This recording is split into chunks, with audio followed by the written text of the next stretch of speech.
Hello friends, नमस्कार। मैं मधु मिश्रा मेरे चैनल मधुजा मिश्रा में आप सभी का स्वागत करती हूँ। आज मैं बच्चा होने पे गाया जाने वाला सोहर गीत लेकर आई हूँ। सोहर हमारे यहाँ शुभ मानते हैं। तो मेरे इस गाने को सुनिए और मेरे चैनल को ढेर सारा प्यार दीजिए। पाँच ही पतवा क पनवा तलई के अठरिया चढ़ी हो बहनी सोवत राम हमार रखई से जगाई हो बहनी सोवत राम हमार कैसे जगाई हो। पाँच ही पतवा क पनवा तलई के अटरिया चढ़ी हो बहनी सोवत राम हमारत कैसे जगाई हो बहनी सोवत राम हमारत कैसे जगाई हो।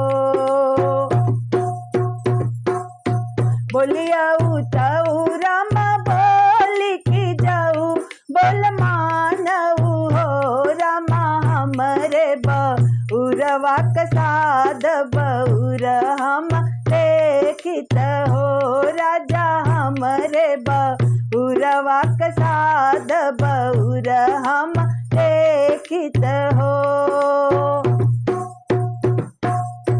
बोलिया तऊ रानी बोलू बोलही नहीं जानू हो रानी हमरे सो हरवा कसाद सोहर एक सुनी हो रानी हमरे सोहरवा कसाद सोहर एक सुनी हो।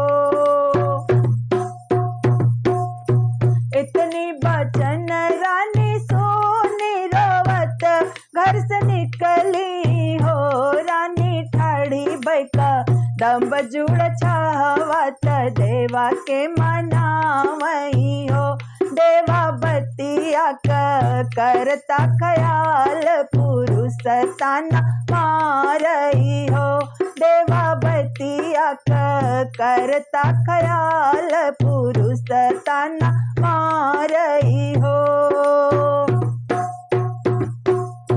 जाऊ तिरिया अपने घरे अपने ससुर घरे हो रानी आजुके नवे महीनवा ललन तोहरे होई है बधैया तोहरे भजी है हो रानी आजुके नवे महीनवा हो रिल तोहरे होई है बधैया तोहरे भजी है हो। हो बिहान पह फाटत होरी लजनमली है हो बहनी दुआर पे बाजला बधाइया आंगनवा उठे सोहर हो बहनी दुआरा पे बाजला बधाइया आंगनवा उठे सोहर हो। अंगना बटोरत चेरिया तयाव रोलवड़िया हो चरिया राजा आगे खबर जनावा सोहर एक सुनई हो चरिया राजा आगे खबर जनावा सोहर एक सुनई हो।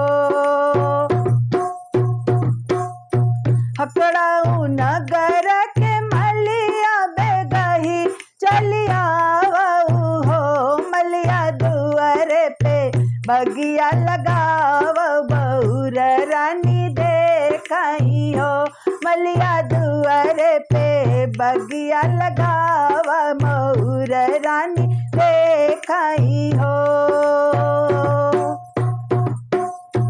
सचवाई बगिया लगाए आदि की रतिया सिंचाई हो बहनी सूरज गत बगिया बउरी बउर रानी देखई हो बहनी सूरज गत बगिया बउरी बउर रानी देखई हो।